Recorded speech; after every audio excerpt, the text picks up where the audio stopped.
and let's see if it's doing it. Recording in progress. So welcome to Waste Not, Want Not. It's great to have everybody here, and really an opportunity for CAG Devon groups and other interested folk to find out more about waste and recycling services from the Devon County perspective and from District Council perspective, and also an opportunity for you as CAG Devon groups to kind of share what you're up to, and ways and ask questions and explore basically ways in which we can kind of strengthen the connections between the District Council, the County Council, and what you're up to yourselves. So really, yeah, a bit of community building at the same time. So without further ado, I'm going to hand over to Bobby Hughes. Many of you will know Bobby from, well, with various hats on actually. some with the Chudfix hat on, some with the Devon County Council CAG liaison contract management hat on, and also as Devon County Council Senior Waste Management Officer person. So I'm going to hand over to Bobby, who's going to talk a little bit about Devon County's services and also about some of the behaviour change projects that Devon County has been working on, including CAG Devon, over the last several years. So I'm going to hand over to you, Bobby. You should be able to share your slides. Yep. Let's see how you go. I will. Hello, everyone. I will just find the right screen to share. Well, I'm just finding that. Do you want to introduce Tracy as well, Helen? Yeah, of course. So she's top left to me, but she's probably not to everybody else. But we're delighted to have with us Tracy Fay from, is it Fay or Fay? I said it right. Fay, I think. Fay, I think. She's on mute, bless her. Who is, I was going to say temporary. I don't think that's quite the correct word, but compliance officer, but currently standing in on maternity leave for Liz, who many of you may know from the District Council, who's the recycling officer. But Tracy will be able to explain a little bit more about that and her role after Bobby's given her presentation. So, right, great. Thank you. Thanks. I found my presentation. Can you see it now? Yeah, there's some nods. That's good. Yes. Excellent. Okay, wonderful. I should also say we have Jennifer Cooper with us as well, who is the new reuse officer who's waving there. So I do have a slide about reuse. And Jennifer, are you able to stay all this evening? Because she has to leave early. Yes, she is, because she has to leave early on the other one. So if you've got specific reuse questions, then we'll have Jennifer with us. Right. Thank you, Helen, for the introduction. So I know a lot of familiar faces here, but there are a couple I don't know so well. So just to say, as Helen said, I work in the waste management team. I've been there for a long time now, 18 years or so. I don't know. I have to work it out. And I oversee our education and our campaigns work around education and communities work. So I'm going to talk very broadly about everything the team does, the Devon County Council team does, because actually it's quite a wide set of areas that we work. I've got a few lovely pictures there just to show the breadth of things we do, and I'll talk about all these different areas and then ask questions later. So I should just say that the current waste picture is really interesting because everything's changing at the moment. The government has been putting out lots of consultation documents over the last year or two around consistency is a big one, around every council delivering or collecting, I should say, the same materials, delivering the same service, collecting the same sorts of materials at curbside. They've been asking opinions around deposit return schemes, which you'll have heard of probably. It's been in the news a bit, that one. Enhanced producer responsibility, that's really important actually, because that's about putting the responsibility of recycling and reclaiming the materials back on the manufacturers and those big brands who give us all that packaging that we get very frustrated with. So actually that's a really big one to watch, and for us as a county council and for the district councils, that's got quite big implications to how that's implemented. So that's a really big one. The government has published its waste prevention plan for England, and we've responded to that as well and given them our feedback on that. And they've got a current one out about single-use plastics. So some of you may be wanting to respond to that. I know Helen shared those details through the CAG Devon network. We've also got a new environment bill that's gone through. Obviously, we had Brexit not that long ago. still ongoing really. COVID, that's definitely ongoing. Shortage of HGV drivers, and as we all know, there's a massive issue called the climate emergency and the biodiversity crisis. So all these things amount to a lot of change in our industry, and having a lot of impacts on our sort of daily service sometimes, and also the much longer term planning of what we're doing. So against that backdrop, one of our drivers for change has always been about the waste hierarchy. We've always been trying to move things up this agenda so that we're trying to get away from landfill. And although we have energy from waste plants and the recover, we'd like to get away from that eventually, and really be pushing the sort of the reduce, reuse, recycle. And that's where a lot of my work focuses on those areas. But longer term as well, we're also trying to get from this concept of a linear economy to a circular economy. So we're really trying to make sure that recycling and that reuse and that repair is bringing in, making use of resources for much longer. So we're not just a waste industry anymore. We're actually a resource industry, really. That's the way we're heading towards, because those materials we collect are valuable, and they have a, they will be needed in other industries to be used again and again. So there's a huge amount happening around waste tracking and around materials. I'm trying to work out how we can track these materials to make sure that in real time that the flow of these materials are known about, so they can be used and reused again. And there's a huge amount around skills and the skills we need to transform our industry and our economy, actually, to get to a circular economy. So lots and lots of work going on. So that's kind of a very broad brush national picture, very, very short. But a little bit about Devon, just a few statistics, and I'll talk about the different areas that we cover. So many of you will know that Devon County Council is a two-tier local authority. We've got 8 district councils that the county council works with very closely. The district councils, which Tracy works for Teignbridge, she'll be talking about that later, so I won't steal her thunder. So she's the district councils basically deal with the waste collection side of things, and the county council is responsible for the waste disposal and the waste planning. And I did see today in the news the article about the planning application for a landfill site over near Ken. So if there's any questions about that, I'm not a planning officer, but I'll see what I can do. But I did spot that one. Ooh. But that's not to do with our waste. That's not to do with the waste that we collect from your households. That is to do with inert waste from the surrounding area and all the housing work going on.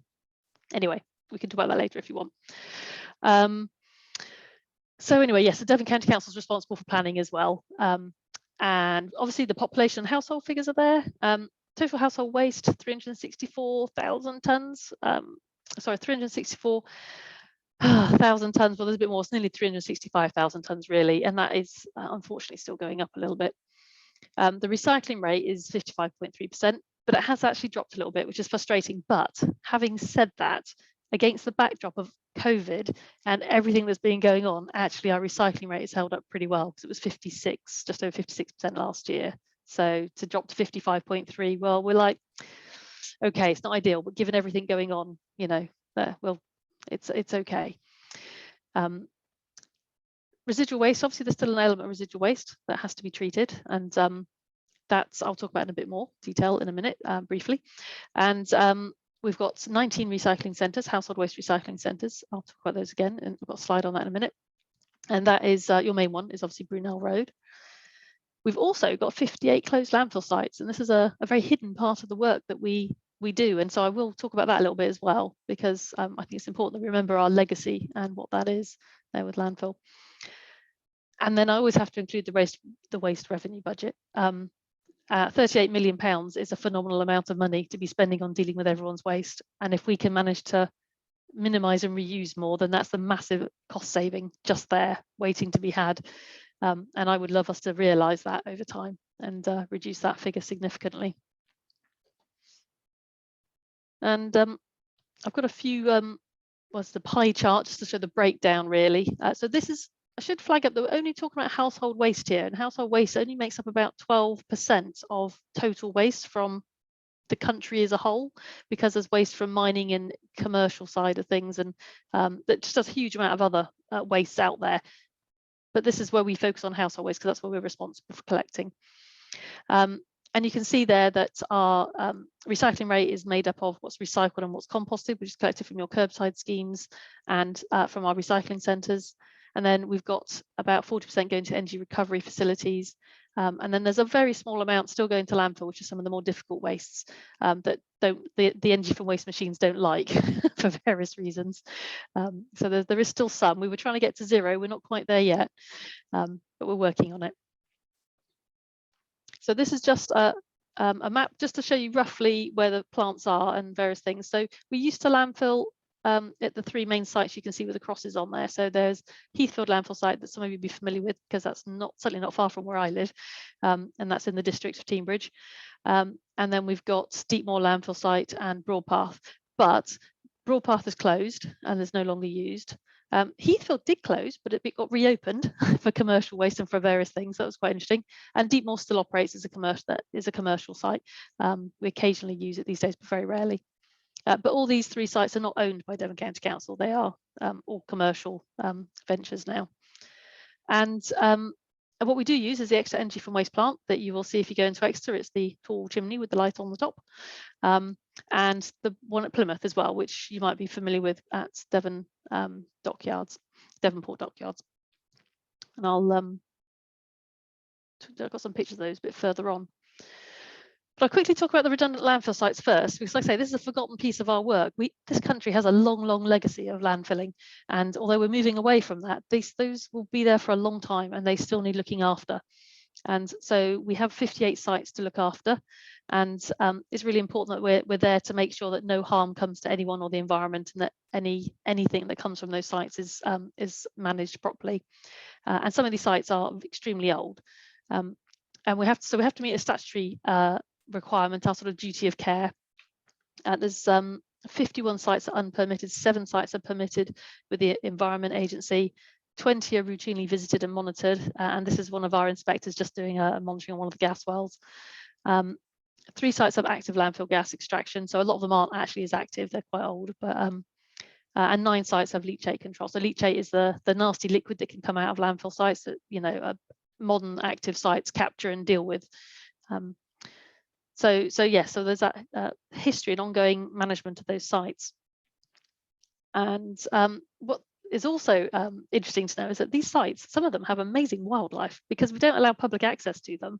And so actually, I really wish we could invite you all along to look at the wildlife, but apparently we're not allowed to do that at the moment. But one day, I would like to do that. All these sites have got specific environmental monitoring and maintenance regimes.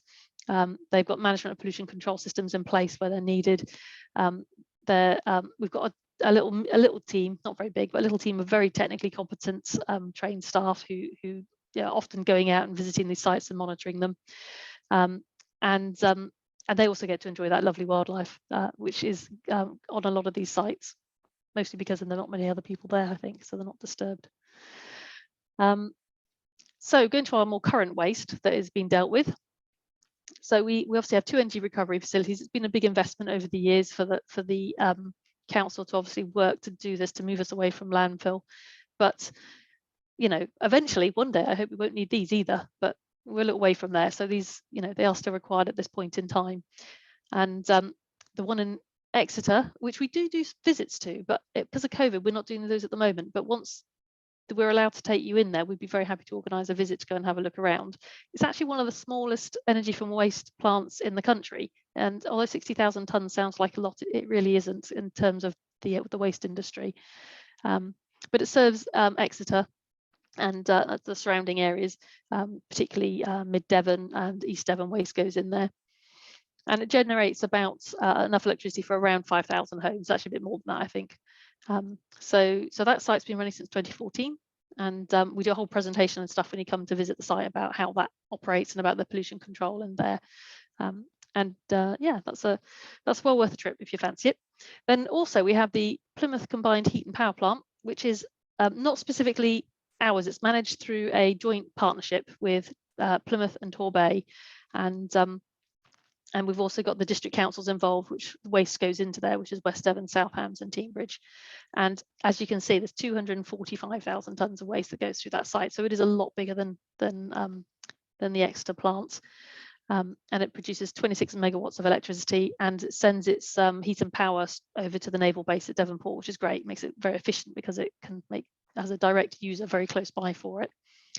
You can also do site visits to there as well, and it's a much bigger plant, so it's quite interesting to wander around. It takes a bit longer to walk around, obviously, but again, it's very good to go around, and I think it gives us a different appreciation of the business when you see it in first hand. So I just wanted to have a quick talk a bit more about the residual waste, because we're burning it, we don't really want it. Okay, we're making electricity out of it, but there's a lot of really important resources still in there that we'd like to pull out. And so every 5 years or so, we do an analysis of the residual bins, the stuff. We do a proper sort of selection from across, or sample size across Devon, from different sort of groupings of types of houses and stuff. And we analyze it, and this data is really important to us because it helps us manage and know where to target our resources. And as you can see from here, one of our main problems is too much food waste. There really is. I mean, 30% is organic kitchen food waste, and that's such a crying shame. So one of our big focuses is always around tackling food waste, and we're just due, I think, later this year to embark on another analysis of the residual bins. So it'll be really interesting to see if we've got that figure down, because the councils have been rolling out food waste collections, but there are still a couple who are got a bit more to do, particularly Exeter still needs to obviously do theirs, although I do have a small trial started now. But what is interesting about the figures on this, though, is that from that analysis, if you look at just that waste that we've been picking up, 40.8% of the contents of that residual bin were found to be recyclable, and obviously the food waste being a big one. And it's the equivalent of 56,000 tonnes of material.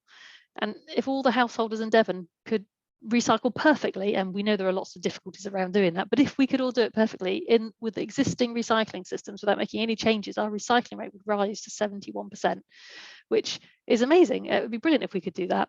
But we recognise there are issues, and not everyone knows how to recycle perfectly, and we know that sometimes the guidance needs a little bit more work, and so we are all working very hard on that. And we can probably have further discussion around that later, but we are working with our district councils to try and get them all to sort of be on the same waste collection system. So sort of not exactly the same, but very close. So collecting the same materials and on the same frequencies and things. I'm just trying to think if I've got that slide in here. Oh, I do have a slide about that a bit further on I can talk about actually. Anyway, so we do really need to work on that side of things. But the other thing is the value of that material. So the 56,000 tonnes of material that's been disposed of instead of recycled was at the time when this slide was done worth about £6.7 million, which is a frightening amount. I'm not quite sure who did the calculation, but that would obviously vary depending on the current price of different materials. But it's a lot of money, a lot of resources being thrown away still that we need to capture. And there's a potential loss of income as well. Oh, sorry, I said that the wrong way around. So the disposal cost is 6.7 million, sorry. The potential loss of income is $1 million. Sorry, I was reading my slides the wrong way around there. So it's a lot of money though there, so we need to work on that. So I'm going to talk about the recycling, household waste recycling centres briefly as well. So you'll know Brunel Road, that is our main one. There is a long-term aspiration to replace that one day. It is a long-term aspiration. We're still looking hopeful at that one. But at the moment, the site's working. It's okay, but it is under a lot of pressure. There's a lot of housing building in that area. So yeah, we're going to have to work on that. But there are 19 sites across Devon, and there's a wide range of materials that are collected, and you can visit our County Council website, Devon County Council website, and I've got a little shot of it there. There's a lot of really useful information on here. So if you're ever not sure about the opening hours or about what materials are accepted, not just for Brunel Road, but other sites if you don't happen to live near Brunel Road, please do go and have a look. It's got loads of information on there, and also things around what type of vehicle can go on there. And the other thing I'd say is the Recycle Devon webpage. If you follow that on social media, they often put things up. So currently we've got a lot of work going on at the Ashley Recycling Centre in Tiverton. So we've been posting about that, saying the site's got limited access because they're having lots of work done on the site, maintenance work. So it's worth keeping an eye on the various websites and social media channels, which you can see also flagged up on there. Right, this was the slide I mentioned earlier about our curbside recycling collections. This one's probably not quite up to date, but just to give you the idea that we're trying to work with all the district councils to try and get them to a weekly food waste garden waste collection, preferably fortnightly, but to have a sort of chargeable garden waste, weekly dry recycling, and then sort of fortnightly residual, although East Devon is now doing 3 weekly, and some other councils are investigating that. But we're just trying to get everyone offering roughly the same service and the same materials, so that it's easier, so that if you move around or are living or working in different areas, it's not so confusing. And we actually work very closely with the district councils through a joint committee, so to try and make sure that this work is ongoing. And we have a shared savings scheme, which basically means that some of the money we save through not disposing so much gets paid back to the district councils to help them invest in their services. So that's actually quite a cutting edge. Actually, it won an award recently. Quite a cutting edge kind of approach. This chart's to show the different recycling rates. You can see that we saw a massive increase back in the early sort of 2000s, but we've kind of plateaued off. And to be fair, Devon's been ahead of a lot of the country. There are still countries that are lagging way behind us, but you know, we're now looking for ways to really try and push on to get to the next level, because we do need to get our rate up still. So I'm going to talk about the behavioural change side of things a bit more, which is the area I work in mostly. We have a campaigns work, which involves our Recycle Devon brand. I hope most of you know about the Recycle Devon brand. We did road shows, although obviously with COVID that's not happened, although hoping to be a county show this year, fingers crossed. With lots of press articles, loads of social media, some advertising, and obviously the website is a really important keystone for us. So we have campaigns, particularly around food waste, textiles, all sorts of things like that, depending on what's going on.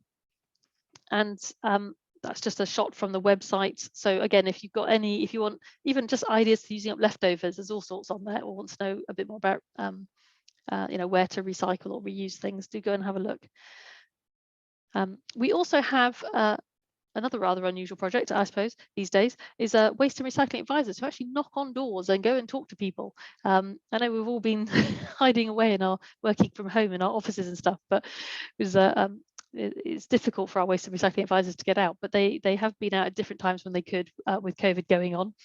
And they're literally answering questions on the doorstep. They work very closely with the district councils in targeted areas, and that's because often when people are perhaps new to their house, or they've got a larger family for some reason and they just don't have a recycling box or enough recycling boxes, having someone knock on the door and go, have you got any questions about recycling, or do you need a recycling box, can sometimes just be the little thing that helps them get recycling.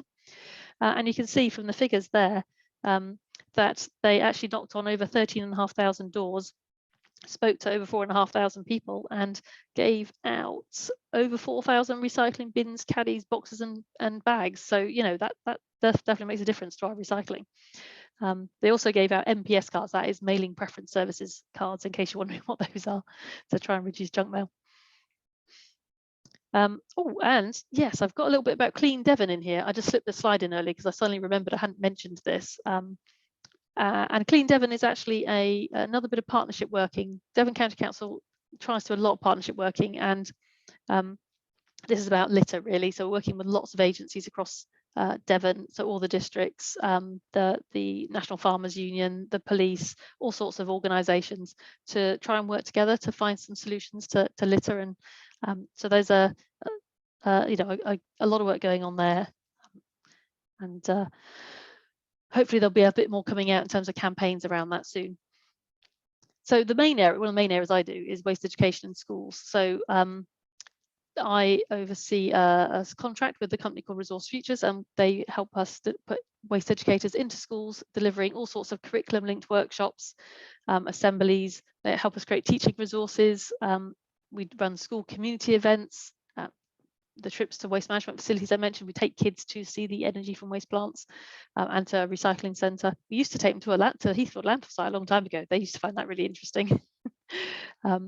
And we have a specific website dedicated to schools and for teachers and children, and there's loads of videos on there, and it's a great learning resource for anyone. So if you know any teachers, or if you're homeschooling, there's loads on there, loads and loads of resources. And this picture of the pirate is a particularly popular workshop, plastic pirates, and that's one of our educator Sally there. She makes a very good pirate. That's been extremely popular, that workshop. And we have managed to keep going into schools actually by delivering a lot of our workshops outdoors during COVID. So we've been focusing a lot on litter and composting. Yes, we've done some around recycling as well, but you know, a lot of outdoor workshops. It's been a bit chilly in winter, but the waste educators are up for it, luckily, and the kids get out of the classroom, so they enjoy it. This is just a quick shot of the website for the children, for the schools and teachers. It's the zone. There's a huge amount of information on there, including our youth groups work, you can see there. And I just always like to put a plug in for our Scout badge and our Guide badge. So we have developed both of these. Lucy, who's in our team, is a teacher and works very closely with our waste educators. And she was also a Scout leader, so she's created these and they've been very popular. We have actually given out, I've got the numbers here, I'm trying to think. Oh, I haven't got the numbers here. It must be a different presentation, but we've given out over 1,000 badges now, so there's loads. And we're going to be doing a little push on them on World Thinking Day, which is coming up in February, I believe. But if you know any Scout leaders or have any links with the Scouts or guides, please flag this up to them. It's really simple. There's a set of challenges and activities they can do. It's all downloadable from the website. The badges are free, so it's a really good way to engage with another group. Right. Quick slide about the Devon Reuse project. So this is particularly for Jennifer. So hopefully I've got it all right on here. So Jennifer's our new reuse officer, and this is kind of her project really. So there are clothes swaps and swishing kits. Well, it's the same thing. Swishing means clothes swaps. It's a kit basically of coat hangers, clothing rails, a mirror, and all the kit you need basically to run a swishing event. And back in 2019, there were 21 events with over 1,800 people, and over 9,000 items were donated, which was about 3 tons of material, which is just brilliant for such a simple concept. And we can lend that kit to people. There's also lots of information around how to support repair cafes setting up, and how to set up things like give and take days or jumble trails, how to run things like that. Jennifer's also working closely with our recycling centres to improve the reuse that's happening at the recycling centres, and working very closely with our contractors there. I should flag up the big fix on the 14th of May. So if you're a repair cafe or thinking of setting up a repair cafe, the 14th of May this year is the big fix. We've held that the last few years, or I think which dates we were done, but it is national and it's promoted from Devon County as a national one, and it's been really popular. It's really helped to raise awareness. So if you're interested in holding an event, please do look at that date. And if you want any more help on repair cafes, if you're not running one, or even if you are running one, just, you know, CAG and Jennifer are there to help. And there's just a list of the repair cafes we've got at the moment, and they're more setting up all the time. And this particular black and white picture is my own one, Chudfix. So their photos tend to feature quite a lot. Another great project we've got going is the Food Rescue Project. So we have another member of staff who's actually funded by the Lottery Community Fund on this one, and she's helping to set up more community fridges. So I know some of you will run community fridges or might be interested in setting up community fridges. Between Emma, who runs this project, and Helen at CAG, you know, there's loads of resources there to help with community fridges. The Food Rescue Project's aiming to set up more. She's currently working at Hampton and Exeter. She's also trying to set up a gleaning network, and which is around volunteers collecting the surplus produce from farms and sort of linking it to the community fridges and making sure that surplus is used sort of as local as possible. She's also promoting the Olio app, which is about food sharing, particularly in the Exeter area, just because there's a lot of people there, but actually it's been promoted much wider now as well. And community cooking, she's also looking to be running some cooking skills workshops to support the launching of the community fridges. So there's a whole amount, it's a 3-year project. She's Emma, who's working on this project, is sort of only just kind of getting it going over the last 6 months. So sort of watch this space, and hopefully there'll be some more great things coming from that project. And there's a list of the community fridges that we have at the moment. And again, lots more setting up all the time. And COVID has really highlighted the importance of food to a lot of groups. It's important to say that we as a waste team focus on the surplus food side of things, from the sort of saving it from waste rather than the food bank side of things and that sort of financial need. But there is a lot of crossover there that we recognise does happen. And then, of course, we've got our CAG, our lovely CAG Devon project, which currently only works in Mid Devon and Teignbridge, but we're hoping one day to expand the project to the whole of Devon, because Helen, as you know, provides a lot of support with fundraising, free insurance, media and publicity, lots of training and skill sharing. There's even some seed funding to support the groups, and most importantly, networking and inspiration. So we really want people to feel part of something, and that, you know, we're all working together and to share those skills, which is why the CAG project is so important. We've currently got 19 CAG Devon groups, and that they're doing a really wide range of things. You can see the list there. So we've got food surplus cafes, community fridges and larders, composting workshops, apple days, repair cafes, clothes swaps, jumble trails, beach cleans and litter picks, plastic free events, all sorts of workshops to make things, sharing skills. And there's probably more that I don't know about. That's I've probably missed off something, I'm sure, but there's loads going on. And I'm always interested to see more. And actually, library of things I don't think was on there. We've got lots of interest in libraries of things as well. That's our list of groups at the moment. And it's so important, really, for others to see people taking action in their local communities, which is why CAG Devon and the repair project and the food projects are also important, and the schools work we do when they do the community events and things, because it's really important that we all see others taking action, so that encourages us and others to do more. And I think it doesn't need to start with a lot. It can be quite small actions, but it influences our friends and family, the things we do. Anyway, that was a really rapid run through. I'm sorry it was so fast. But that's basically a broad brush look at all the different areas that we work on in the waste team at County. And obviously a very strong bias towards the behavioural change work that we do, because that's the area I work in. Anyway, that's all from me. Over to you, Helen. Okay, great. Thanks very much for that Bobby. I mean, I heard you last week when we were doing the Mid Devon session, and you know, I've learned more just picking up different things today. One thing I've got to say is, as of last Thursday, we have 20 CAG groups. So, yeah, so we've got Need to Connect Kick, who are based up in Morton Hampstead, and are already doing great things about surplus food, but they are wanting to set up a, well, they're well on their way actually to setting up a community fridge, and we've been talking to them on and off for several months, and I met with Liz and she signed on the dotted line. So yeah, we're delighted to have our 20th group join us. So that's another one for Teignbridge, so that's brilliant. Does anybody have any burning questions at this point to Bobby, or ones that are specific to Devon County Council, that can't wait until we kind of have that general discussion afterwards, after Tracy's presentation? We will pick up also on the questions that you put in when you booked in, so we'll make sure that they all get picked up as well. Has anyone got anything burning at the moment?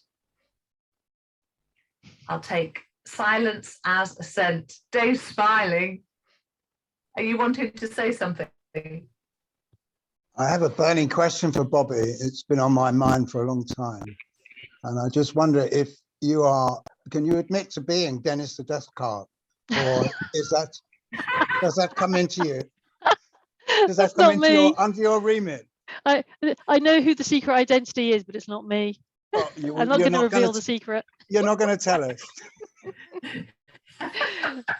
Okay, thank you. That's me. They do come out with some great things, and I do often on Facebook, when they come up with a particular gem or fascinating piece of information, I do often share them onto the CAG Facebook feed, because I think they're really great.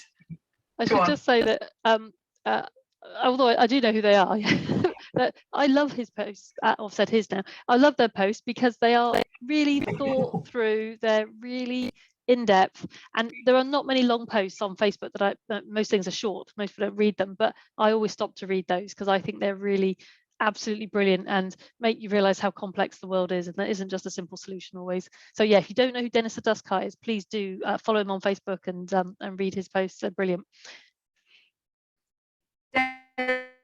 Dennis with one N, not two. So just in case it doesn't come up when you do Dennis with two N's. So thanks for that gem of a question, Dave.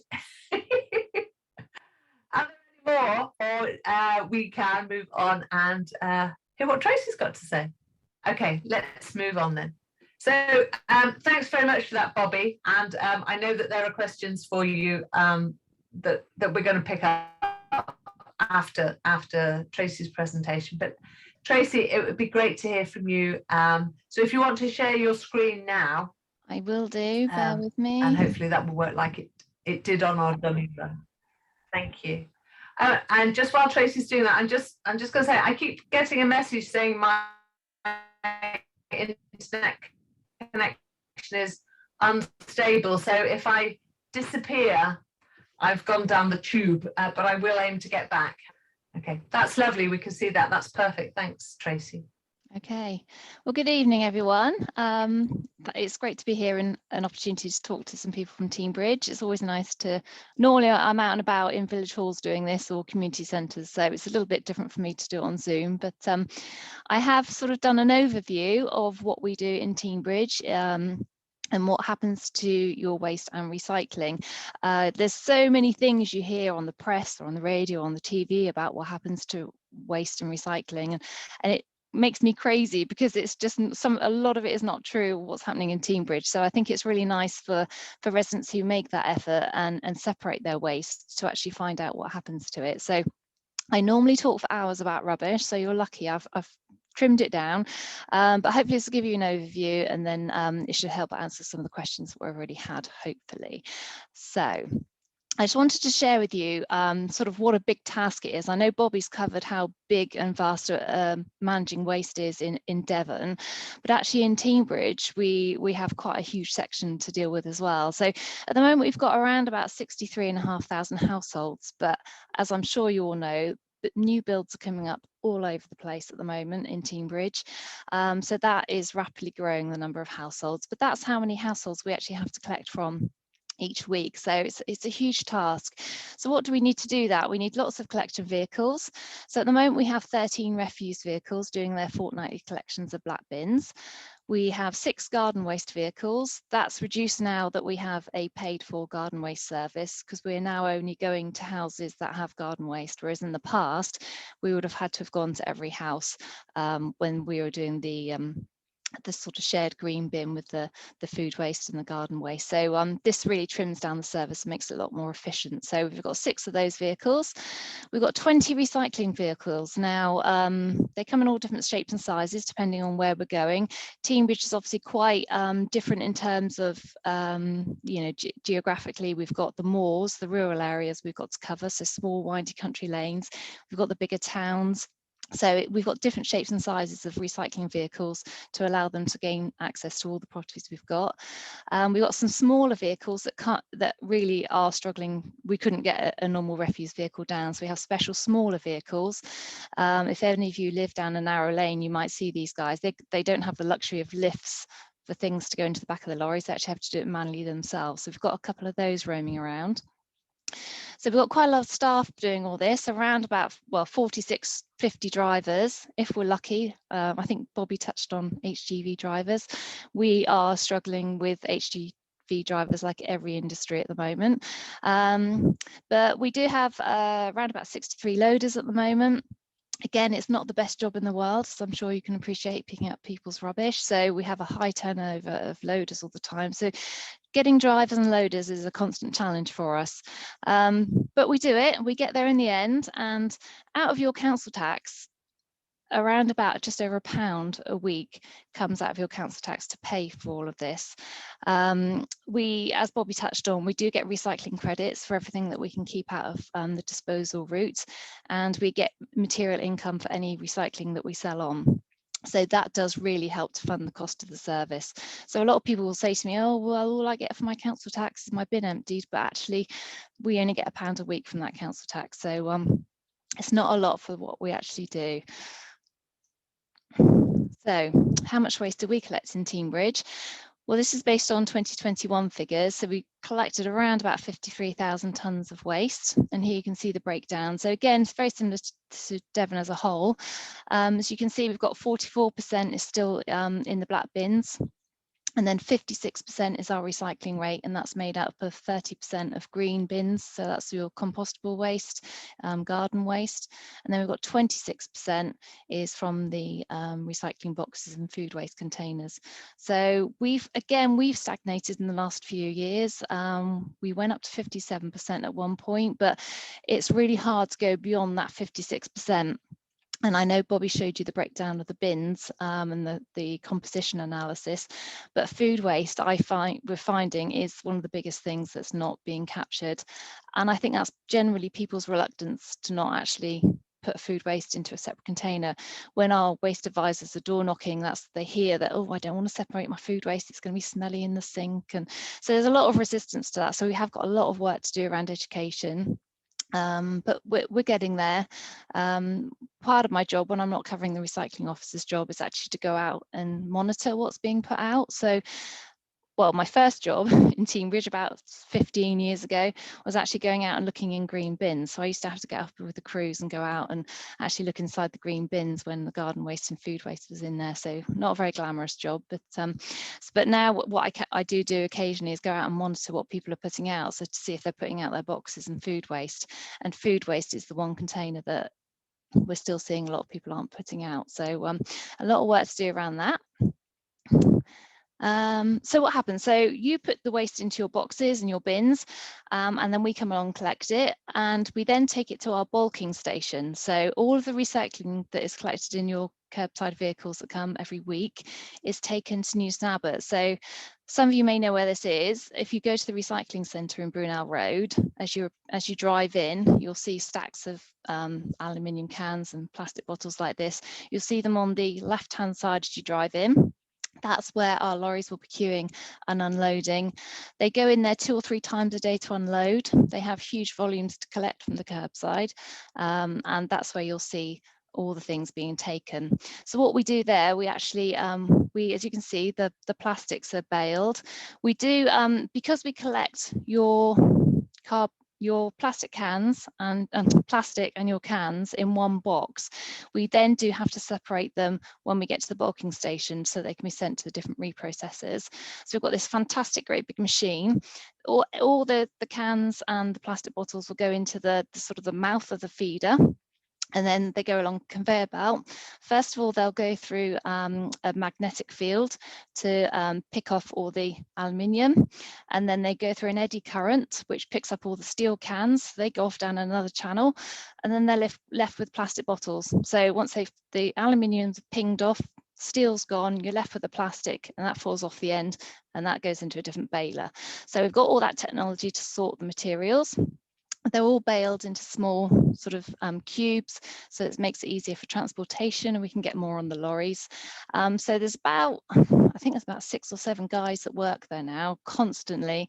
From the first lorry going in the morning, they're constantly preparing the things to go off to go to the recycling reprocessors, and I'll tell you where it all goes after this. So, okay, the first material we'll look at is the paper. So in 2021, we collected 1,890 tonnes of paper. That actually goes to King's Lynn, and that goes to a huge paper reprocessor that makes high quality newsprint. So a lot of it is used in the UK, or once it's been recycled, it'll go to Europe, and it's used for high quality newsprint. So this is why we're quite strict about what type of paper we want. We always ask for clean white paper. If you're not sure if something you've got is actually white paper, because a lot of things are coloured now, if you just do the RIP test, if it tears white and the fibres inside are white, it's all right. So if you remember, if it tears white, it's all right. Okay, that's our motto. But we are quite particular because, as I say, we do get material income for every material that we send off for recycling.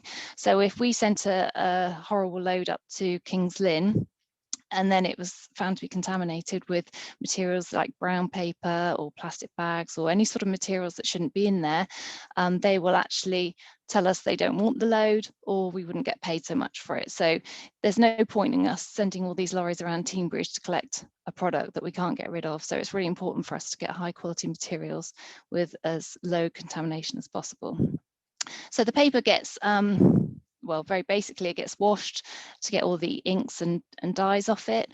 Then it gets squashed through huge sort of rollers to get the water out of the pulp, and then it goes through a great big drying process, and eventually it comes out on a big reel, and that is lovely white paper that can be used for newsprint.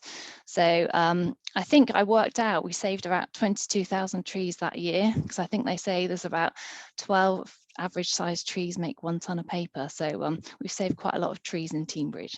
So if you think that's happening all over the country, that's pretty impressive. So the next item is cardboard. This actually goes down to Kent at the moment. That again is just a very simple recycling process where it's washed and squashed like the paper, and on site they actually make the new cardboard packaging on the site as well, and they brand it up for companies, so it's all done on one site. As you can see, quite a lot of cardboard goes off to Kent. We've seen a huge increase since COVID because people are getting home deliveries. We are inundated with cardboard now, which is great because people are recycling it, and our cardboard banks are yeah, they're overflowing all the time. It's really hard to keep up with clearing cardboard banks because they're so well used. And I think that's another sign of how waste is changing really with COVID and people working from home. So we are seeing quite an impact on our collection service with that, and cardboard's one of those. So glass bottles, quite a lot of glass bottles are collected now, so 5,340 tonnes went off. That goes to a reprocessor in Yorkshire. In the old days, we used to separate the glass into colours, but with new technology now, where it goes, it's actually separated by lasers. So brown, white and green and clear glass can be separated literally as it comes through the machinery, and it can be pinged off to different areas, and it's made into colour to be used for new glass bottles. So again, another closed loop system where glass is made into new glass bottles. So a really good example there of a closed loop. So cans, as I said, we collect steel cans and aluminium cans. So the aluminium cans, they go all the way up to Warrington. Again, people say, why do we send it so far up the country? Well, in the southwest there are no facilities, so we have to go where the facilities are. So we've always been sending our aluminium to Warrington. Again, it doesn't look very much, but aluminium's very light. They'll melt it down, make it into sort of flat sheets and roll it into new cans. And the steel cans, they go to Barnstable. Now, Barnstable, they don't actually have facilities there to make the new cans, but they do actually prepare it, and they shred it and sell it onto the market for people who make new cans out of steel packaging. So yeah, another simple process. Plastics has always been quite a difficult market. We always have to go where the best prices are, because obviously we need as much money as we can to put towards the collection system. So we are constantly looking out for new markets for plastic. It has stabilized in the last few years. And I think because we're collecting more plastics now as well. In the old days, we only collected cloudy plastic milk bottles because they were really high value. But due to demand from residents wanting to recycle more plastics, we then had to take a hit on the income because you don't get as much money for mixed plastics. They require lots of sorting, so there's so many different types of plastics. But all your plastic pots, tubs and trays, all your rigid household plastic packaging will go to a couple of, well, I think we've got 3 reprocessors at the moment we're using, but they're all based in the UK, mainly in the Midlands. And we have, well, as you can see, nearly 2,000 tonnes of plastic there sent away that year. That will actually be sorted into the different types. Again, they use lasers to do that.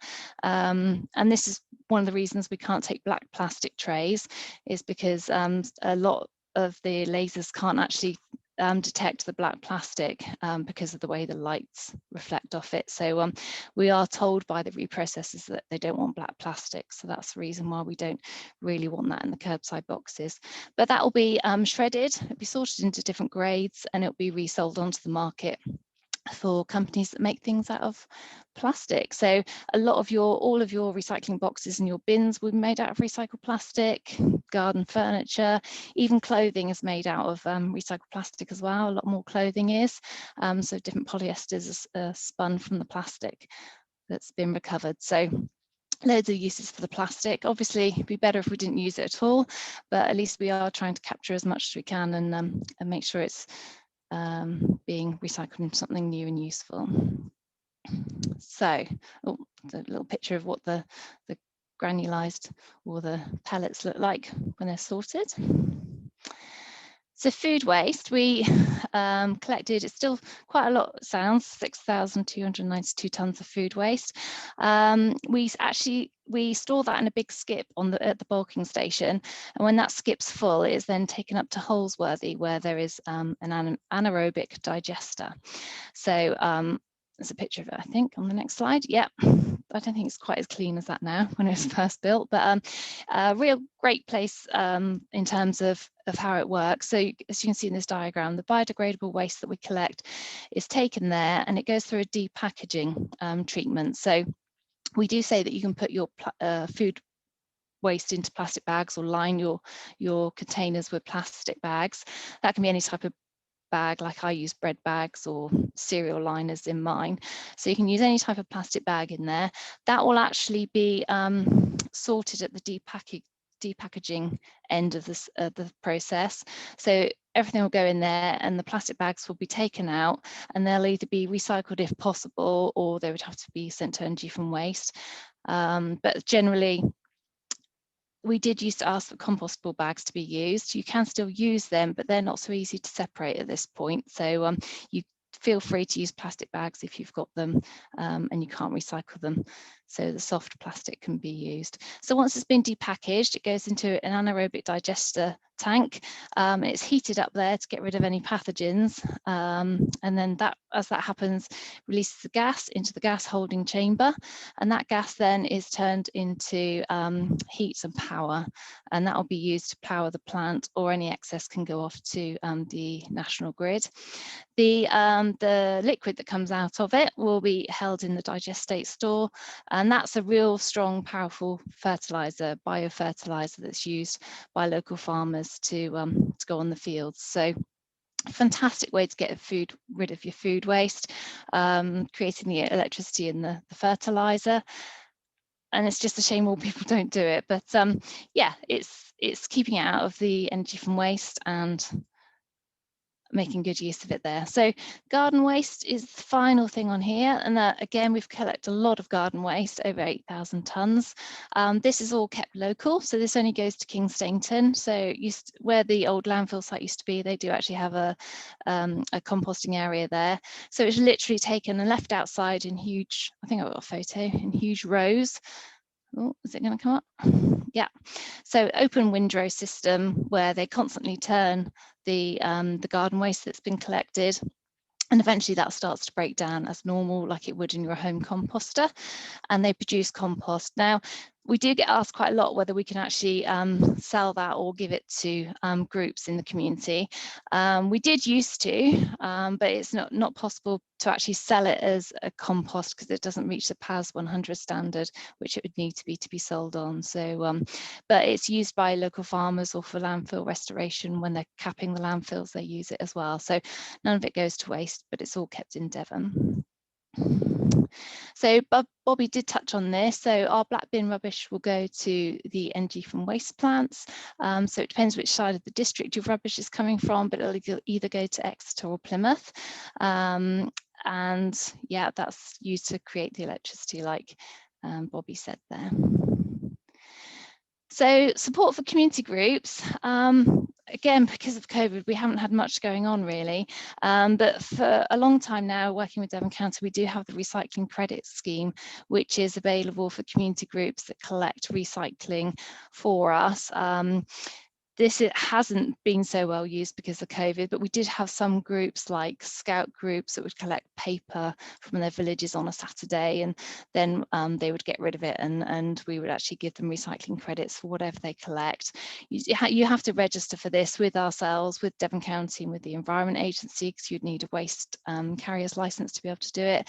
But it is something that's possible to generate a bit of an income for community groups. So there is information on our website for that.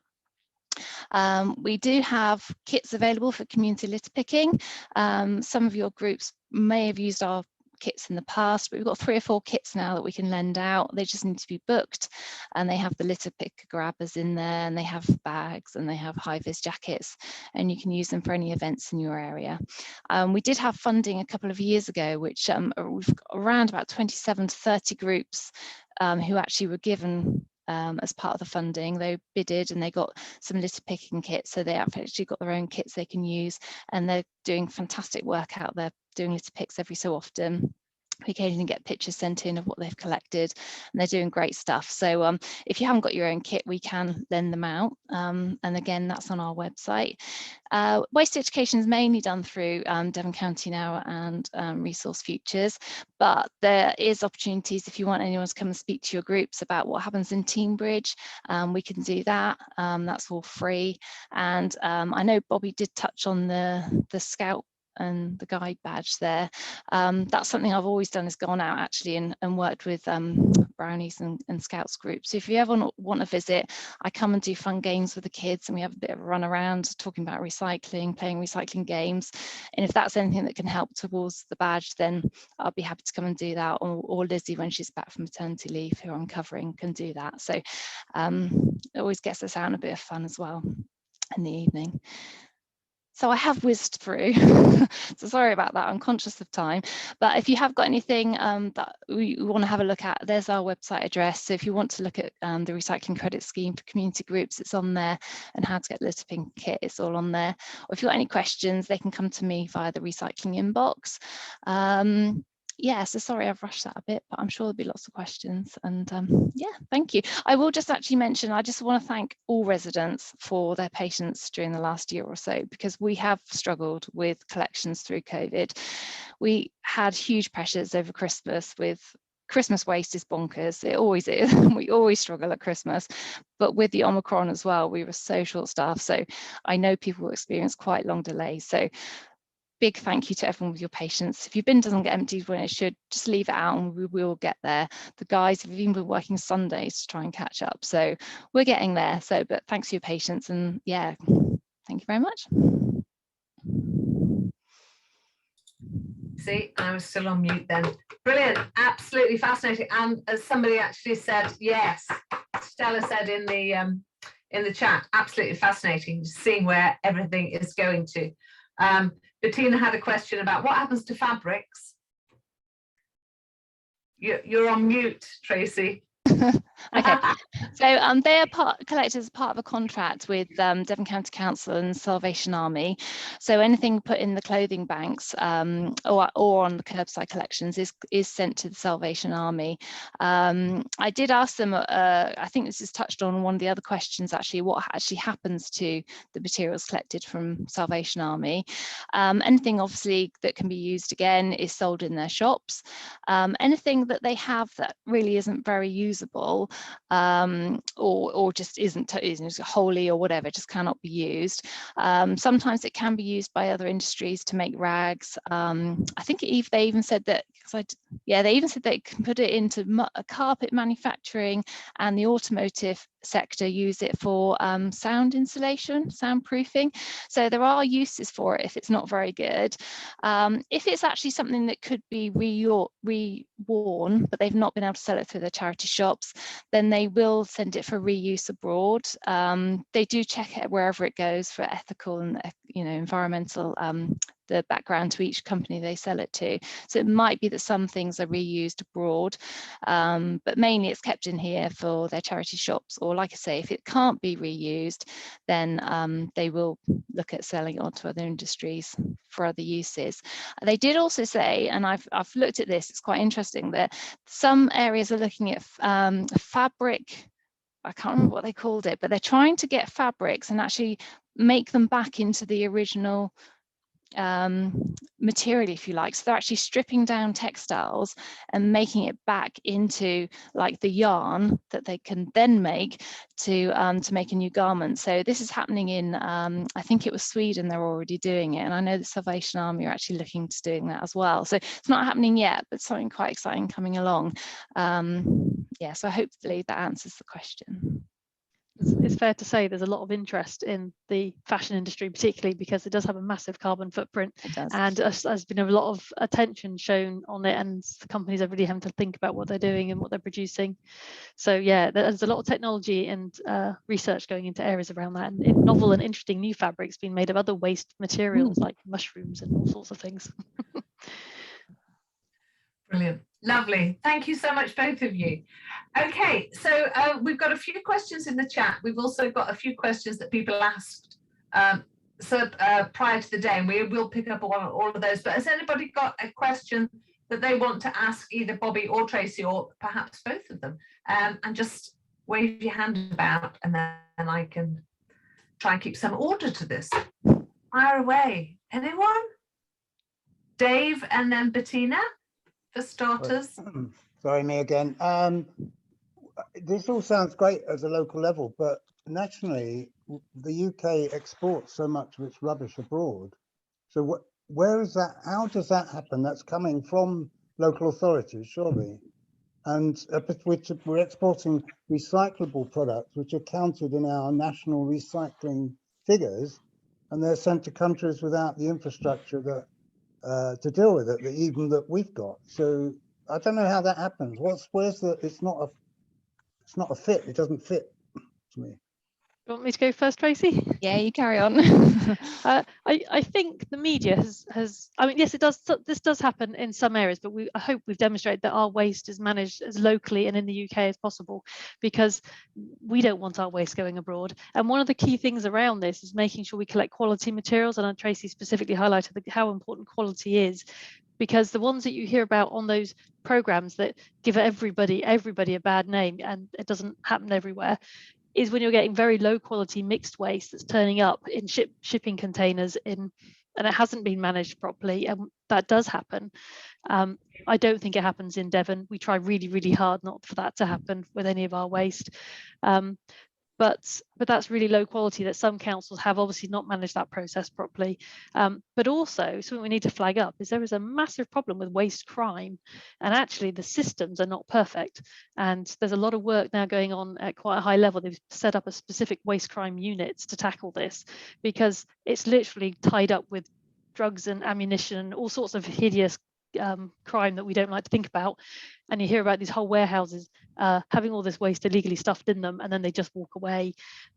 So the issues around waste are not perfect by any means, but I think Tracy has made a really good case to show that our materials are used locally, and certainly our waste we manage locally from a county perspective as best we can.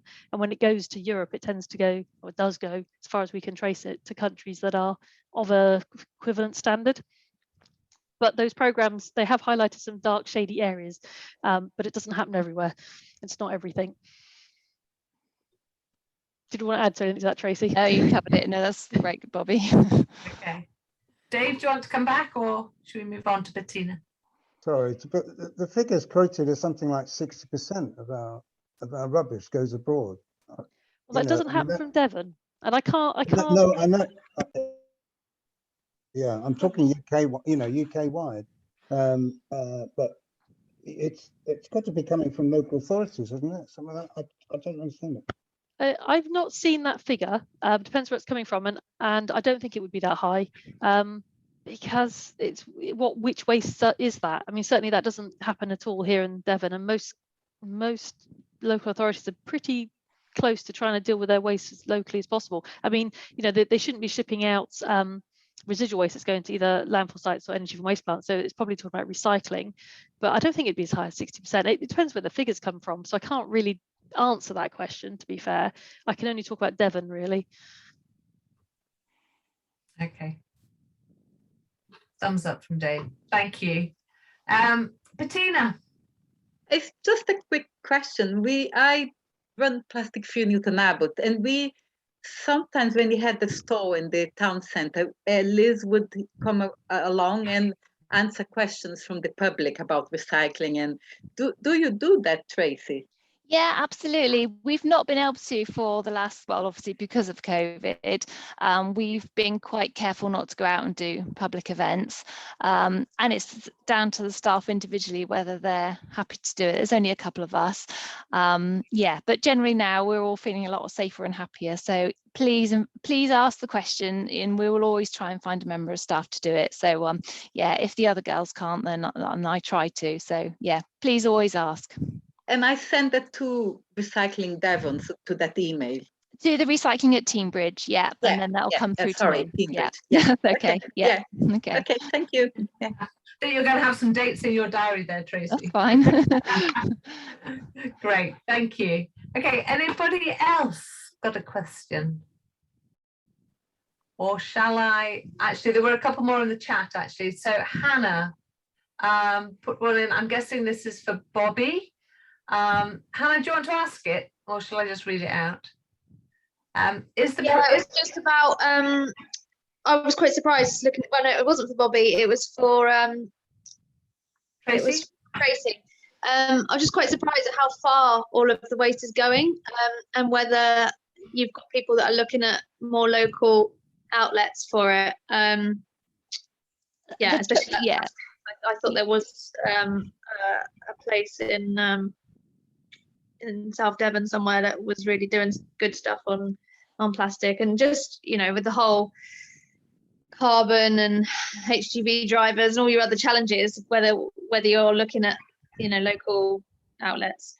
Yeah, I think the problem we've got, because there are things like paper mills around here, but it's handling the sheer volume that we collect as a local authority, and getting the best price as well. So whilst we have to weigh up the environmental impact, we have to think about the economies as well. But locally, in terms of locally, we don't have anyone who could handle the amount that we're actually generating. And some of the materials that we collect, we are actually in a contract with other local authorities in Devon to deliver it. So again, that's about economies of scale. The more that we can put in, the better price we get to help fund collection. So I think one of the main problems, again, to actually invest in that sort of industry is millions of pounds. So to find companies who want to come down here, that would be up to the company to come down here. So we do look at getting to the closest we can, but it's just they are not out there,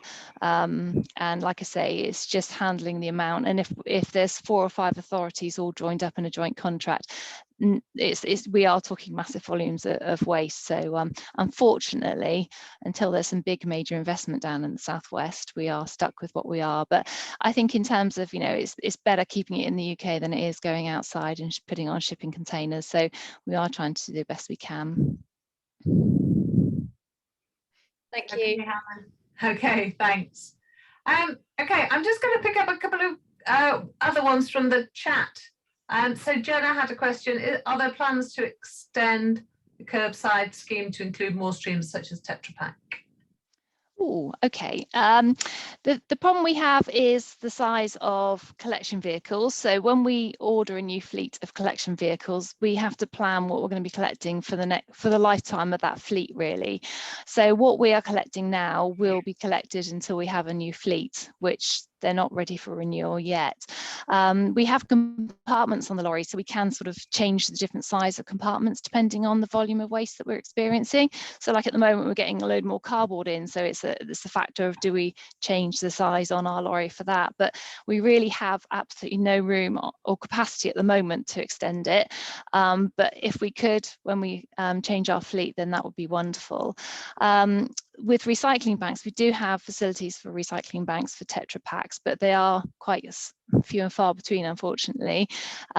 We had those banks originally several years ago when the company were actually trialling recycling in the UK, because the paper mills that dealt with cartons were actually in Northern Europe. So they were actually, when we got those banks originally, like 8 or 9 years ago, I think it was, or it might have been longer than that, they literally gave every local authority 5 banks to put in their area, and they wanted to test it to see if it was actually economically viable for them to bring a mill to the UK, which it did work. It's great, and we got a mill, but yeah, that hasn't expanded any further than that. So I think if capacity allowed, we could maybe extend that with the reprocessor. But at the moment, curbside, it's not likely until probably we change our curbside fleet, which isn't for a while, unfortunately. Just to add quickly that the recycling centre of Brunel Road takes Tetra Pak as well, and that's where I take all mine, because I drink quite a lot of alternative milks, and they all seem to come in Tetra Pak. But I'm very pleased to say that the milkman now delivers oat milk in a glass bottle, reusable bottle. So I was quite chuffed about that. Okay, this one might segue nicely into it. This is from Charles. Charles, you're there. So can you remember what your question was? No. Okay, shall I read your question out then? Okay. And Charles says, if I've got this correct, you're from Westerway Sausages, aren't you? You're Mr. Westerway Sausage. I am, yes. Yes. Okay. So when you booked on, this was the question you asked. Teignbridge has introduced weekly food waste collections. Do they receive funding from government to support this? I note that Exeter, Plymouth and South Hams do not yet have this in place. Will this happen before the end of this year as legislated by government? I note that under Article 22 of Waste Management legislation, that certified compostable packaging, I think this is your interest, isn't it, will be accepted into this waste stream by the end of next year. Is this correct? Ooh, okay. Well, I'll start, Bobby, if you want. Okay. So we don't have any government funding to do the food waste collection. That was something we chose to do when we looked at all the different options for changing our recycling service 5 or 6 years ago. So that's just something we've decided as a local authority to do. In terms of, Bobby can probably answer what other councils are going to be doing. She'll know more about that. In terms of the compostable packaging, this is for a collection authority, it's quite a difficult thing to manage. It's down to contamination again. We have problems with products that say they're compostable, some say they're biodegradable. What we have to be very clear on is what the crew will recognise at the point of collection. So if they look into, say, a green bin, and I know this is happening at the moment, people are putting their vegware into our garden waste collection, but that's not acceptable from the reprocessor who makes the compost. So plus, the crew, when they look inside, would see it and just see a plastic cup. They wouldn't have time to pick it. We wouldn't expect them to pick it out and have a look and try and decide themselves at 6 o'clock in the morning when it's dark, whether it's plastic or vegware. So contamination and identifying a product of what it's made of is very difficult. And if it was in a food waste container, they saw a plate that was compostable or a piece of packaging, again, they are not going to be able to tell at the point of collection what it is, and they would reject that food waste container or green bin because they would believe that that is something that's contaminating the load, which is a high risk. If we put something in that can't be recycled or composted, that's a big risk to that whole load, which we have to avoid. So very difficult. Whilst it would be great to collect all this compostable packaging and encourage manufacturers to use it, at the point of collection, is always going to be very, very difficult. So at the moment, Teignbridge have no plans to actually accept that as a curbside, and it would all be about working with the reprocessors as well, because they would need to be able to handle the amount that we would be collecting if it was to be acceptable. So there's a lot of work to do with that, which is a shame because it's such a great thing to not use plastic and to have something that's compostable as packaging. But as a local authority, collection authority, it's a real toughie. So no plans yet, unfortunately. Watch this space if things get any easier. I don't know how it would, because we are talking about point of collection. I was really pleased to see your little van going around Newton Abbot. Home composting, Teignbridge branded van, saying give it a grow on the back. And I just thought, that was some of my staff mentioned it to me, and I just thought, yeah, home composting, you know, that's what we're all about. You know, we don't ship anything out of our house. It's everything in our house is recycled. We don't have any waste collected by the council whatsoever. You know, we need to move on and wake up. So, you know, I look at other countries. So Northern Ireland have a scheme whereby exactly the issue you mentioned about identification of waste that is compostable. And they've brought in a scheme where you have CRE, it's called CRE branded products that are clearly identified. And so we're incorporating branding onto our plastics, obviously with the EAN 13432 logos. And that means that in Italy, Southern Ireland, France, where they do have the infrastructure to sort compostables manually, like in machines you've got at Brunel Road, the compostables can be picked up by infrared as well. So, you know, there is the way to sort. So your 7 guys down at Brunel Road, you know, just all they're doing is bailing another area, or it's going into another skip to go on to the King Stainton composting site. So I fully see that. It's very interesting. We had to do some research for Tesco about this, and they said that in Wales, all the councils, 96% of the councils were already accepting compostable packaging, but that's not the case, obviously, in the UK. But it would be quite interesting also to have data reported about, you know, the amount of composting that's going on in households. You know, we do have a slightly different environment here. And I think there is a huge opportunity for community composting. And, you know, as a manufacturer, I have to align myself and what we're doing to the future. It's not actually aligning myself to the present.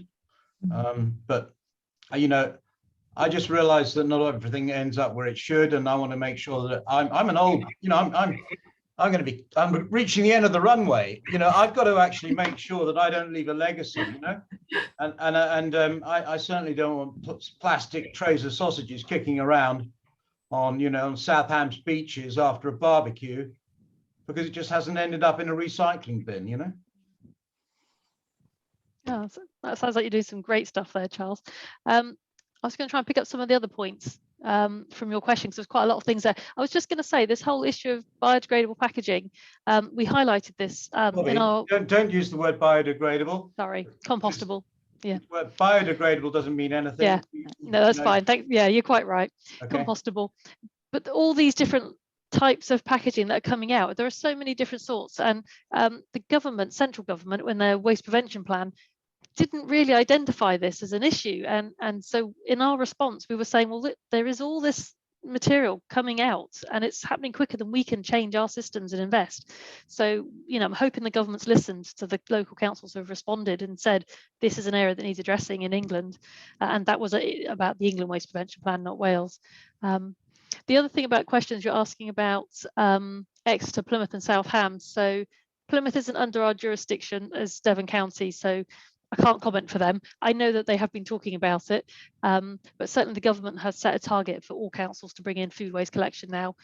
So a lot of Devon's district and unitaries have already done it ahead of time, but there's an awful lot of the country that hasn't got their act together quite so quickly. And I think it's 2025, I think, isn't it, Tracy? I'm trying to remember the date. They did change it recently. It's by the 23rd, sorry. Oh, you've gone muted. It's the 23rd of December this year. So, you know, who knows? I understand that the issues around Plymouth. I understand Exeter has already started rolling it out in some postcodes. And South Hams is kind of being a bit South Hams-like about it.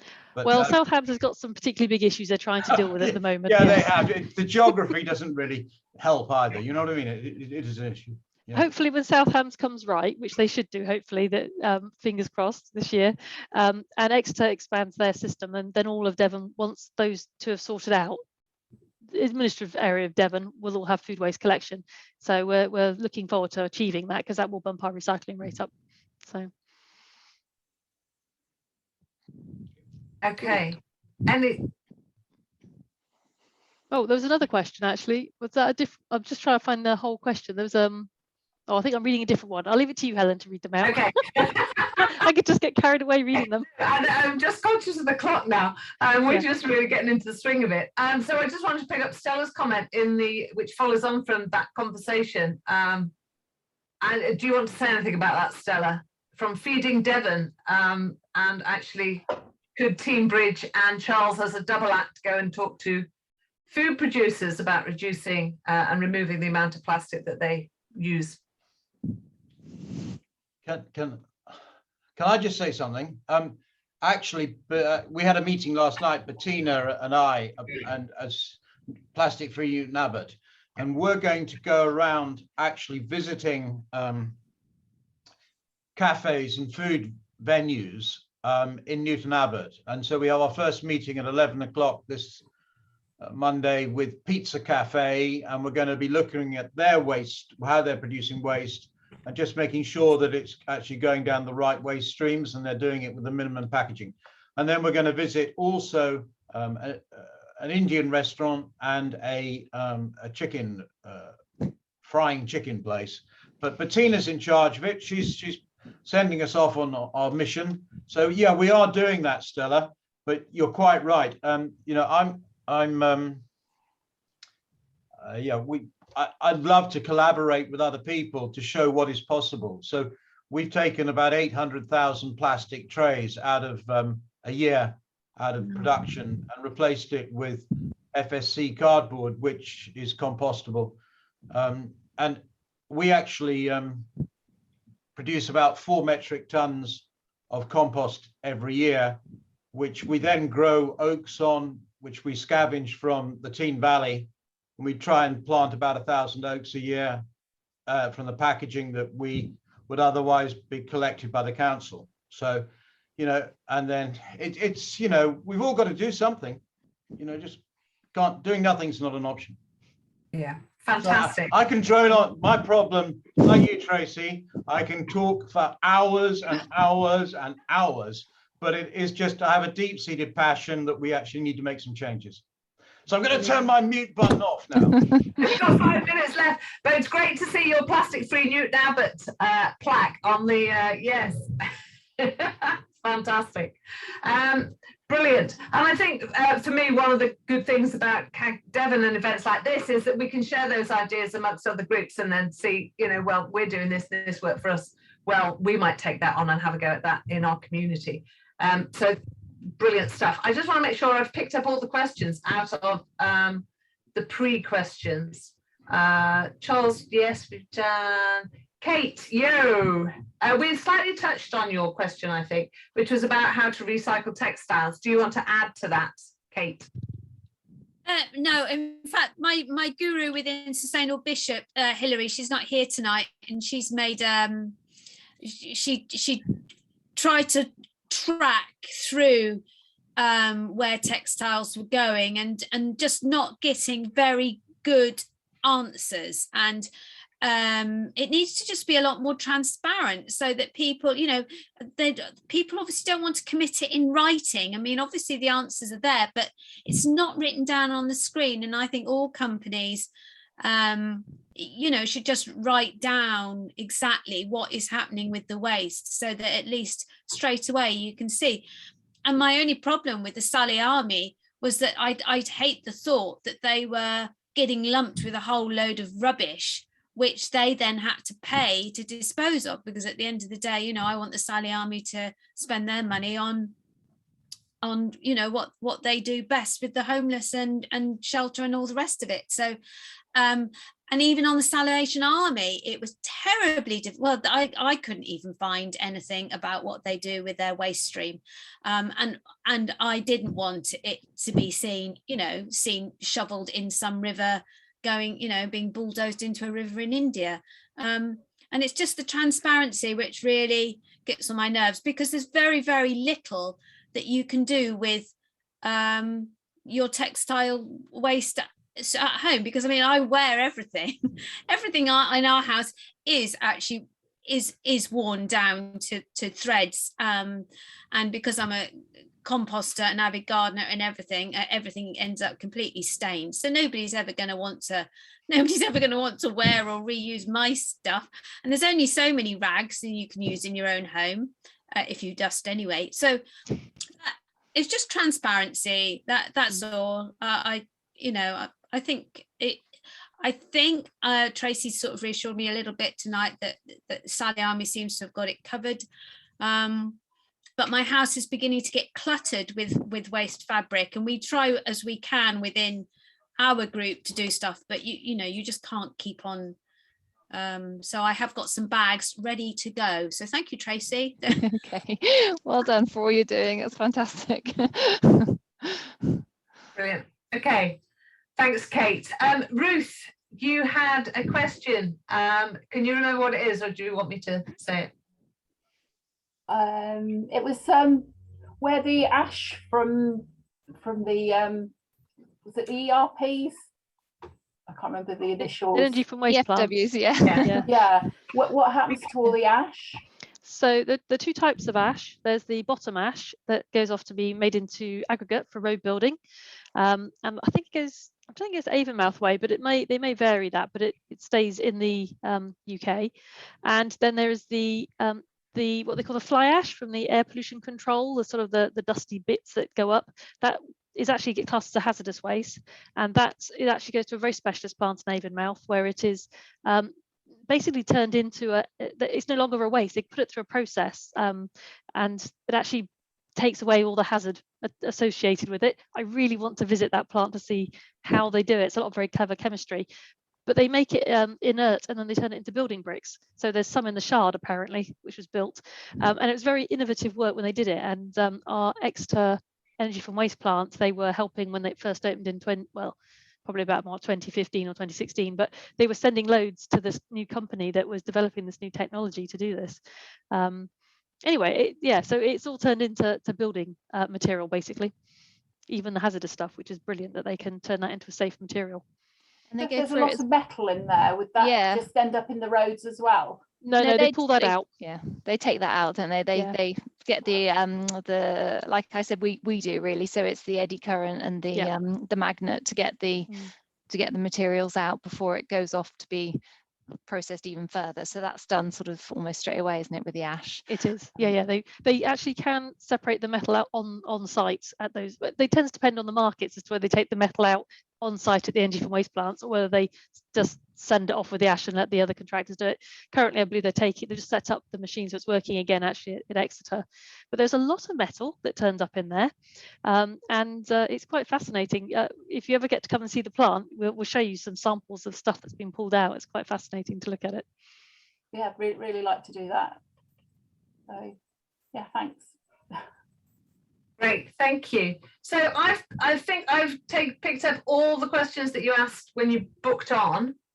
I'm wondering if I've picked up everything in the chat. Stella has just added something. I'm hard keeping up with all your thoughts. Hello. Yes. V's had a hand up for a long time. Oh, I'm so sorry. Oh, that would be lovely. Thank you so much for letting me have a chance. Thank you so much for all of your work. I've got a whole load of queries, and I now am doubting myself, thinking I've been doing things wrong.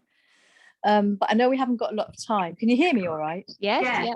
Cool. Okay. So if you don't mind, can I just pick you up on a point of criticism? Just because I have encountered a lot of racism in the area. And your lovely thing about the white paper was quoted to me by somebody as it's all right if you're white in the area. Oh. Exactly. So it would be really lovely if you could potentially review that little saying. Okay. Because it reinforces current trends of racism. I put all my I don't use white paper, so all the stuff that I have made out of recycled paper I put in together. So obviously I've been doing that wrong. And the Tetra Pak thing, that's all your soya milk packs and stuff I put in with my plastic milk bottles. So I've obviously been doing that wrong as well. And that's kind of what motivated me to come along to this meeting. I think a lot of people are not really clear about what can and cannot be recycled. And I think that's, I can see Charles nodding, and I think that's my real major concern. Those compostable trays and cups, if it can't be curbside, maybe there could be local points where people could drop it off, and work it around that way. And I've noticed also in the villages in Spain, for instance, in Barcelona, every platform has, the separate recycling plastic, glass, etc. And we don't have enough of that. So although you've all been doing brilliant work, I do have concerns, particularly about considering so much effort goes into developing that compostable containers, the plastic cups and so on. Could we not put our heads together to find a solution for that? Who wants to pick that up for starters? I know there isn't a quick, easy response to that. But. Yeah, I think it's very difficult. There's quite a lot of issues there. I mean, yes, you're right. There is far more that can be done, and we are constantly trying to improve the education and information, hence sessions like this, hence going into schools and Recycle Devon branded stuff, and the information that comes out from the local district councils. We are working really hard to try and get the information, but we can't make people read it, which is really hard. So we need to find new and interesting ways to get that information across to people. And that's one of the reasons we try to work with community groups, because you guys are out there talking to people in your local neighborhoods, and we know that through behavior change, the actions of our people we respect, people, our family and friends, matter. And so it's really important that we talk to as many people as possible and get the right message out, and engage with groups like yourselves to help us do that. That's just so important. The issues around the compostable packaging are going to be addressed in time, but we are in this point of transition where an awful lot of businesses, no offense to Westaway Sausages, who are doing a fantastic job, but they're working quicker than local councils can, so they're changing all the packaging, and we haven't got the waste management system set up yet, and that is a strategic issue that needs to be dealt with for the whole country, and some investment needs to be made there to try and make some differences. And that will come, I think, with the changes in legislation, particularly producer responsibility packaging regulations that are due to come out. A lot's going to shift in the next few years. So I appreciate the frustrations, but I think we will get there. My concern is that there's so much going on, and sometimes you can become overwhelmed with information. Yeah. My mum passed away. I've got a flat full of textiles, and I've spent days on the phone trying to work out how to recycle it and get it to be used. So, and there are lots of elderly people that pass away. So it would be great, even at that point, when you're clearing somebody's home that's passed away, just to have a leaflet, or just to have some sort of well, not a paper leaflet, but that so much information is getting lost. That's my real concern. And I'm a good example, because obviously I've been doing all my stuff wrong. Thank you for letting me comment. Thank you. You're welcome. And my apologies that because your wonderful photograph was very static, and I haven't actually clocked that you'd got the little hand was up. So my apologies for that. Don't worry, it's because I'm on low data. Great to have you here. Thank you. Thank you. And for those that don't know, V is part of Silverton Community Larder. So they're doing great stuff around surplus food. One of our relatively new CAG groups. So anybody else got any, I'm conscious we're a little bit over time now, but has anybody else got any burning comments or questions they want to pose that have a relatively short answer? Stella.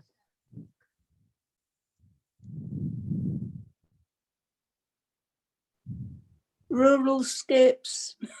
Oh God, I'm so sorry, I missed. Please look for rural skips. Please send them round again.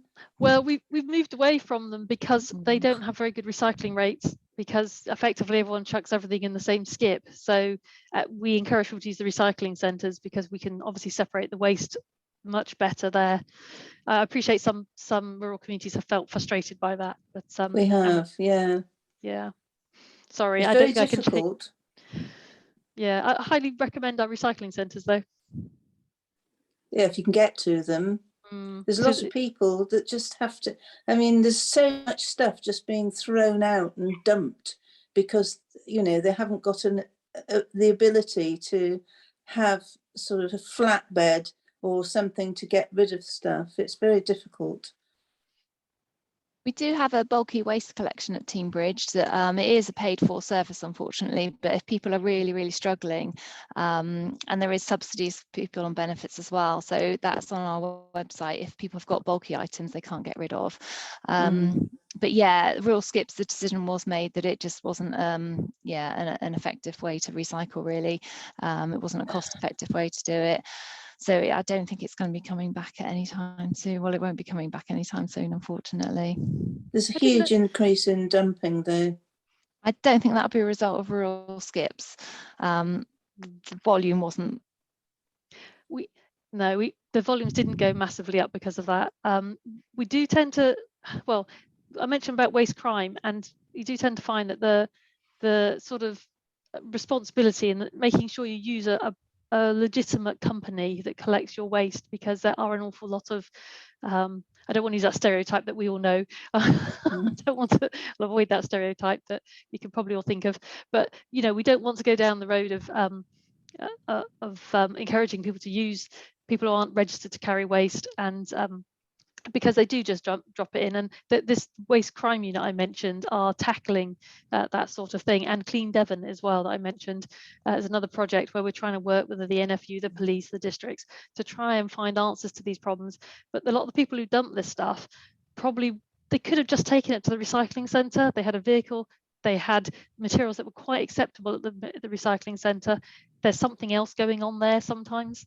It's very frustrating having to see that every time. Yeah. But I was just going to say, I didn't realise, Tracy, did a subsidised collection if needed. That's interesting. Yeah, on certain items, yeah. So for people on income support, I think they get fridges taken away slightly cheaper. But it's all the information's on the website and the pricing there if people are struggling to get rid of big items. And also just flag up that an awful lot of companies, if you're buying new, will take away old quite often as well. They do now. Yeah. Okay, any finals? Nope, all questioned and answered out. Okay. Good questions. I'd just like to say it's really good to have good questions and an engaged audience. Thank you so much. It keeps us on our toes, and the systems aren't perfect and there is so much still to be done. So thank you for all of you coming and asking those questions and doing what you do in the communities. It's brilliant. So thank you. And I was going to say thank you to Bobby and to Tracy for giving your time and sharing what the county and the district are up to. I mean, there's a lot of information in there that I was not aware of beforehand, so that's been really helpful. And hopefully you know what some of the CAG Devon groups are up to, and Westaway Sausages are up to, and Pen are up to, and vice versa. And hopefully, connections have been made. And if you didn't have a contact before with into the county and into the district, that you do now. Tracy, what's your email, just in case? So if you do it through recycling okay. At Teignbridge, yeah, because I don't work full time, so yeah, there are other people to answer that. Yeah. Okay, and we all know where to get hold of Bobby, don't we? Brilliant. So I would just like to say thank you so much and echo Bobby's thoughts, really. Thank you so much to all the groups in terms of what you're doing in your communities. It's so important. Yeah, keep in touch with us at CAG Devon if you're not already hooked into our newsletter or us on Facebook. You can get hold of me. You've all got my email address now because you've all booked onto this, and most of you know me anyway. But if you've got any follow-on questions, then come back to me and we can make sure that if I can't answer them, they get directed to the right people. And there will be, I have been recording this session, so we will send out the link to the recording. So if you want to go through any of it again, then you can do that, or share it with other people in your group. That would be really great. So unless anyone's got any final comments, just thank you very much for your time. I'm conscious we are a little bit over now, so lovely to have you with us. Take care. Thank you. Thank you. Bye-bye. Bye. Bye.